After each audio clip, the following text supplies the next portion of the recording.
አትተወኝ ያላንተ አልችልም አትተወኝ። ትናንትንም የተሻገርኩት ትናንትንም ሰው የሆንኩት ያመለጥኩት እዚህ ሰፈር የደረስኩት ባንተ አይደል? አሁንም ሳረጅ አትተወኝ። አይ አንዳንድ ሰው ችግር በልጅነቱ አለ በወጣትነቱ አለ የሆነ ነገር ሲሳካ ይትሶኬ ይላል። ዳዊት እንደዚህ ያለው ሳረጃት በዚህ በእርጅና ጊዜ አትተወኝ። ለምን ዳዊት ለሚመጣው ትውልድ ምህረትህን እንዳወራ የሆነ ሰው ተረዳኝ መሰለኝ። ለምንድነው በሽበትም እንዳትተወኝ የምትለው? ንግስናዬስ ልጆቼን ሳልድር አይደለም ጥያቄ።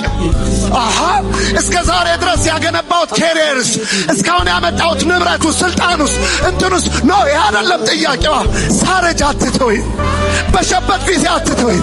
ያላንተ አልችልም። በማለዳ የነበርክ አንተ፣ በወጣትነት የነበርክ አንተ፣ በጉልምስና የነበርክ አንተ፣ ሳረጅም አትተወኝ። ለምንድነው ዳዊት የፈለገው? ስላንተ እንዳወራ